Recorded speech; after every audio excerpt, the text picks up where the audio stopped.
Shalom shalom bene data, ndabashuje mu izina rya Yesu Kristo, ndabifuriza amahoro y'Imana n'umugisha w'Imana.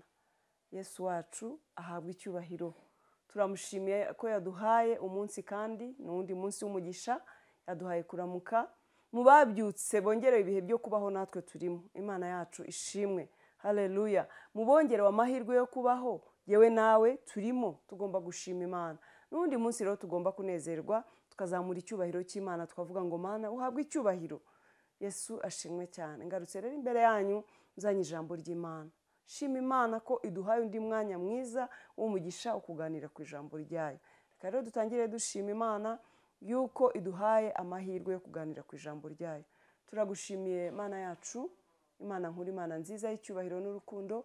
Turakunezerewe data wa twese. Tugushimiye uyu munsi uduhaye n'andi mahirwe mwami Imana yo kugira ngo tuganire ku ijambo ryawe.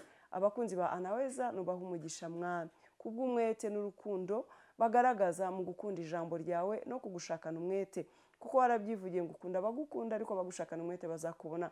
Basabiye rero umugisha, ndasabye kandi ngo ubane natwe mwami Imana muri iki kiganiro tugiye kuganira ku ijambo ryawe. Umwuka wera w'Imana bana natwe, ineza yawe gume muri twe, uduhe ubwenge bwo kumenya no gusobanukirwa, kuko ku bwacu ntabwo twasobanukirwa. Tangirane natwe zo gusozanya natwe, ineza yawe igumane natwe mwami, ntudusige kandi ntutureke, twugireho umugisha muri byose. Izina ryawe rihabwe icyubahiro mu izina rya Kristo Yesu, amen amen, haleluya. Reka rero dufate za Bibiliya zacu tuganire ku ijambo ry'Imana. Nk'uko twabivuze, ijambo ry'Imana ni umutsima w'ubugingo. Tugomba kuganira ku ijambo ry'Imana, tukarikunda kandi tukaryitaho ndetse tukariha agaciro. Haleluya. Tugiye kuganira ku ijambo rifite umutwe w'amagambo uvuga ngo ntituzakuvaho mwami. Haleluya. Ntituzakuvaho mwami. Twava ku mwami tukajya he bene data? Uyu mwami wacu twamuvaho tukajya hehe? Ko ari udukunda, ko ari utwitaho, ko ari utuganiriza, ko ari uduhumuriza, ko ari utubera amaso, ko ari uturwanirira, ko ari we wadukunze urukundo ruhoraho, akadukuruza neza, akatwiyegereza, ko ari uturwanira intambara zacu zose. Twamuvaho tukajya hehe? Ni hehe twajya? Nihe twabona ihumure, nihe twabona ibyiringiro, nihe twabona ubwiza. Haleluya. Nihe twabona kuzaragwa ubugingo buhoraho. Twamuvaho tukajya hehe? Ntabwo tuzakuvaho mwami. Ese inshuti yanjye, wowe ufite umugambi wo kuzava ku mwami, uzamuvaho ujye hehe? Ko umwanzi azakumira bunguri? Uzamuvaho ujye hehe? Ko yagukoye amaraso y'igiciro? Uzamuvaho ujye hehe? Ko ari we inshuti idahinduka. Inshuti zo mu isi zirahinduka kandi zirapfa, igihe cyazo kirarangira, zigira amanda, ariko uyu mwami wacu ubwami bwe ntibuzahanguka, ntibuzakurwaho, ntibuzahinduka. Twamuvaho tukajya hehe? Ko ari we byiringiro by'abamwizera. Haleluya. Twakuvaho tukajya hehe mwami? Nshuti yanjye, fata umugambi uyu munsi wo kutazava ku mwami wawe, kuko niwe wenyine wakwitangiye, niwe ukubera amaso, niwe ukurwanirira, niwe ukurengera, niwe ngo abigukingira. Wamuvaho ukajya hehe? Ko ahandi hose umwanzi yakumira bunguru ugiyeyo. Fata umugambi wo kuguma ku mwami wawe. Haleluya. Tugiye gusoma ijambo ry'Imana rero hano mu gitabo cya Yohana. Bibiliya yawe niba iri hafi uyiyegereze. Haleluya. Yohana ibice bitandatu. Yohana ibice bitandatu. Umurongo waho, duhere ku murongo wa 66, ibice bitandatu 66. Aravuga ngo benshi mu bigishwa be bahera ubwo basubira inyuma, barorera kugendana nawe. Yesu abaza abigishwa be 12 ati, kandi namwe murashaka kugenda? Wumve, benshi mu bigishwa mu bari bamukurikiye, ikivunge kinini cyamukurikiraga kubera ibitangaza yakoraga. Babonye atubura imigati, babonye akiza abarwayi, babonye akora ibitangaza bitandukanye, noneho bakaba benshi bakamukurikira. Natwe hari igihe tumukurikira kubera ibitangaza. Abarebye mu mutima abona ko batamukurikira kubera amagambo avuga, kandi nyamara ayo magambo niyo y'ubugingo, niyo yakabahesheje ubugingo buhoraho, kumenya ukuri. Ku ijambo ry'Imana avuga ngo nimumenye ukuri, ukuri kuzababatura. Naho kumbe bo baramukurikira kuko atubura imigati bakarya, baramukurikira kuko atubura amafi bakarya, kuko abakiza indwara gusa, ariko amagambo avuga kandi nyamara ari yabafitiye akamaro, ijambo ry'Imana yigisha, ntabwo bashaka kuryumva. Baramupinga, batuye usi wa wundi wo kwa yosefu aratubwira ngo tuzarya umubiri we, ngo umubiri we niwo mutsima w'ubugingo. Haratwigishije ijambo ry'Imana ibintu twumva tudasobanukiwe. Uyu arishyira hejuru, isi wa wundi wavukiye ahandi tuzi. Yesu ashimwe cyane. Nk'uko wavuga uti uyu si Matilda, wa wundi tuzi twakuranye, wa wundi twabanye, wa wundi twabonye akura, twabonye avuka, ubwo ni abakuru kuri jyewe babivuga. Cyangwa abandi bati wa wundi twiganye yatwigisha jambo ki. Reka nkubwize ukuri. Haleluya.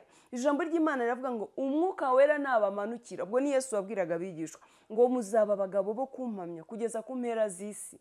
Iyo umwuka wera tumanukiye tuba abagabo bo kumuhamya. Ntabwo ari buri muntu ufite ubushobozi bwo kumuhamya, ni abamanukiwe n'umwuka wera bafite ubwo bubasha.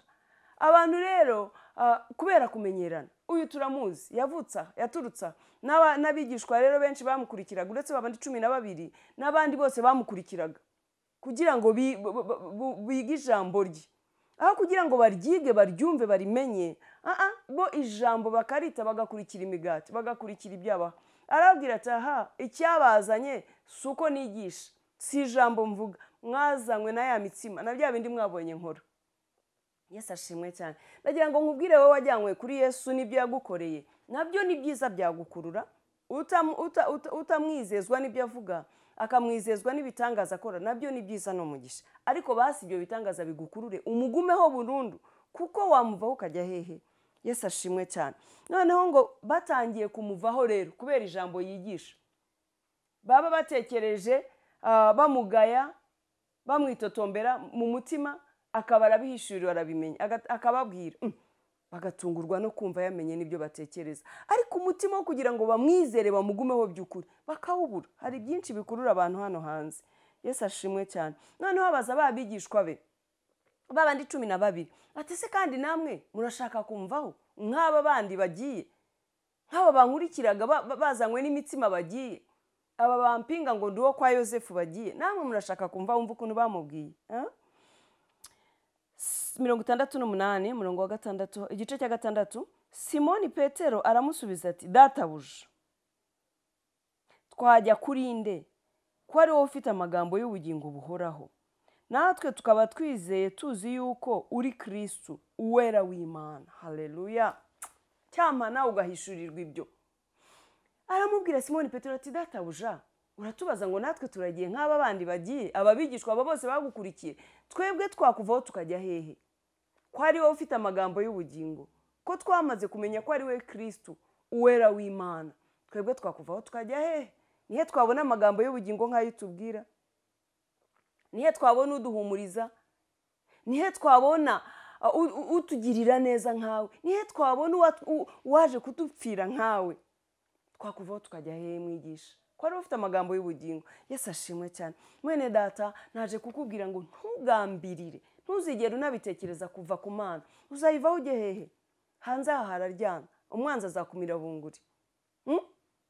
Uzakurikira imigati, uzakurikira ubwo bucuruzi, uzunguka 1 2 3, ejo bihinduke bihirime ugende burundu. Wagumye ku mwami, umwami niwe utanga byose. Ari uwo mugisha w'ubwo bucuruzi azawuguha, ari umugisha w'urubyaro azawuguha, ari umugisha w'amashuri azawuguha, kuko ni byose muri byose kuba mwizera. Ariko kandi icy'ingenzi, ikigufitiye agaciro kuruta ibindi, ni ubugingo. Yesu ashimwe cyane. Murye mwegere, umurye, niwe mugati wavuye mu ijuru, niwe mugati udahinduka. Izi manu tubona kuri iyi si, ibyo ngibyo ucuruza ejo bikunguka ejo bigahomba, ni imanu gusa tuba duhaye kugira ngo ubuzima bukomeze. Erega natwe turi mu butayu, turi mu bihe bikomeye. Iyo migati yindi ushakishe rizashira, yishakishe nibyo, kuko yaguhaye ubuzima, yaguhaye kuramuka, yaguhaye kubaho, yaguhaye n'inzira zo gukora. Kandi ijambo rye riravuga ngo udakora ntakarye. Kora, ariko nkubwire, gira umwanya wo kurya umutsima w'ubugingo, gira umwanya wo gusoma ijambo, gira umwanya wo kwegera Kristo, wumva amagambo akubwira, gira umwanya wo gutega amatwi umwuka wera, wumva inama kugira, wumve buryo cyakuyobora, gira umwanya wo gushaka Imana, wishyira Imana nk'igitambo kizima, wegera Imana, wihana ibyaha, usaba Imana imbaraga zo kunesha, usaba Imana imbaraga zo kugendana nayo, usaba Imana imbaraga zo kuyihesha icyubahiro. Erega hano mu isi bene data turahita, turagenda, turabahisi.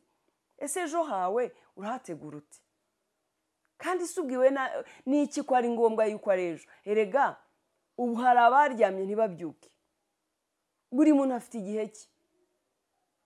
birakwiriye kugira umwete wo kurya umutsima w'ubugingo, wo gutekereza ku ijambo, wo kwisuzuma, wo kwiyinira, wo kumenya ngo ese ndegera umwami wanjye ko ari we ufite amagambo y'ubugingo, ko ari we wampindura, ko ari we wampugura, ko ari we wanyubaka, ko ari we wankiza, ko ari we wavura ibikomere byo mu mutima wanjye bituma ndakizwa ngo nciye bugufi nubaha Imana, nizera Imana, ko ari we wavura aya marangamutima yanjye yahengamye kubera ibyo nanyuzemo.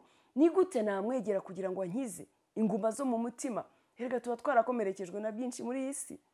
birakwiriye ko umwegera kugira ngo avure amarangamutima yawe, yunge izo mvune zo mu mutima, agukize. ahari ibikomere hashyira amagambo y'ubugingo, ahari agahinda ahuzuza umunezero. erega ni we byose kuba mwizera. haleluya.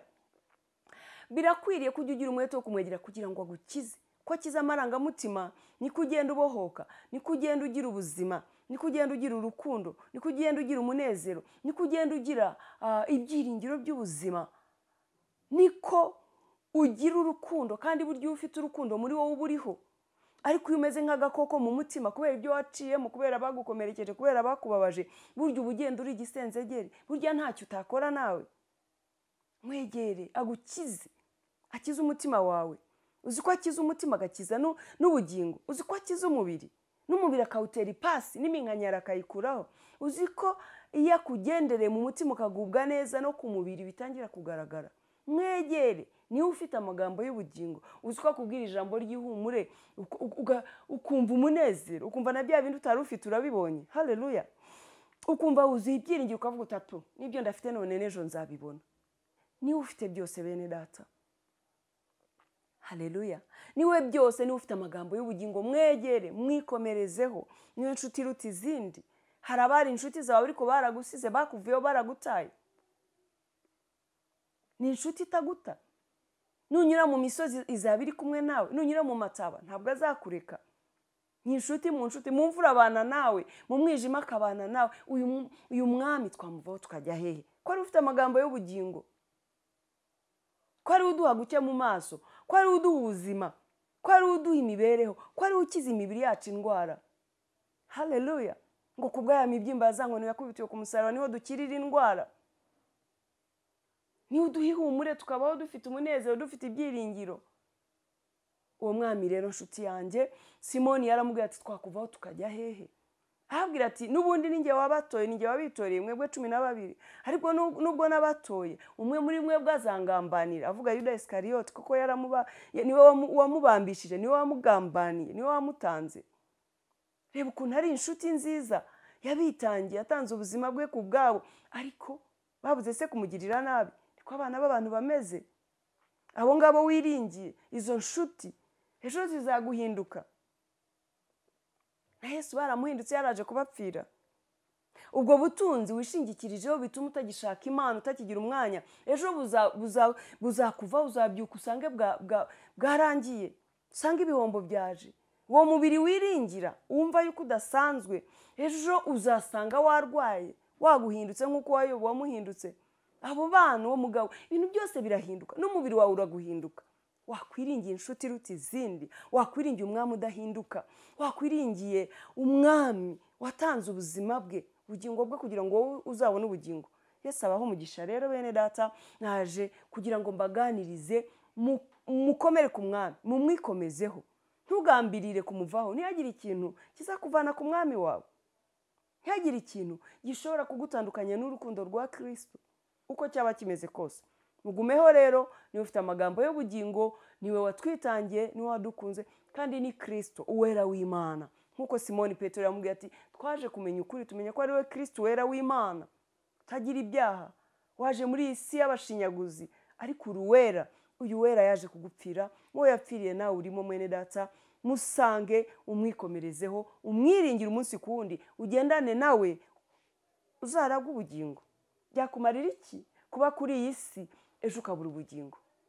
umwami aguha umugisha rero. guma kuri we, ntumuveho, wite ku ijambo rye. ijambo rye ni umutsima w'ubugingo. umwiyegurire, ubwire umwuka wera ngo ndagusaba umwuka wera kugira ngo unyobore. Ikindi kandi wakire Yesu umwami n'umucunguzi w'ubugingo bwawe kugira ngo utangire kuyoborwa n'umwuka wera, utangire kugirwa inama. Umwami Imana atangire kukuganiriza, akatuganiriza turyamye, akatuganiriza tugenda mu muhanda, akatuganiriza twicaye. Ni inshuti iruta izindi, ni umufasha twasigiwe. Haleluya! Ese uwo mufasha nawe waramumenye? Cyo nakugiraho inama ni ukwakira Yesu nk'umwami n'umucunguzi, kandi ukamubwira uti mfata unkomeze mwami, ngukurikire ntadandabirana. Byatuma tudandabirana se si byinshi kuri iyi si mwene data? Ni byinshi. Mugumeho rero kugira ngo uzaragwe ubugingo. Umwami Imana abaho umugisha. Naje kukugira inama, ariko umwuka wera ari inyuma y'iri jambo kugira ngo arikomeze. Ndagushimiye Mana yacu, uri Mana nkuru, Mana nziza y'icyubahiro. Turagushimiye ko wadukunze. Ntabwo ari twe twagukunze, ahubwo ni wowe wadukunze. Warakoze kudukunda mwami, warakoze kutwitangira, warakoze guhinduka umutsima w'ubugingo. N'uyu munsi turakurya tugahaga. Mwuka wera w'Imana urakoze kubwira ijambo, kuduhishurira, kutuganiriza, kutuyobora, kutwigisha. Binyuma yabyo rero kugira ngo ukomeze kugenderera abantu bose bumvise iri jambo, uyu munsi n'indi minsi n'indi myaka, ijambo ryawe rihora ririshya. Uzahura nawe wese rizamuhindukira ibyo kurya by'ubugingo, kandi rizamuhindure yifuze guhorana nawe ku buryo atazakuvaho ngo agire ibindi akurutisha. Izina ryawe nirihabwe icyubahiro. Urakoze mwami Imana, mu izina rya Yesu Kristo. Amen. Shalom, shalom bene data.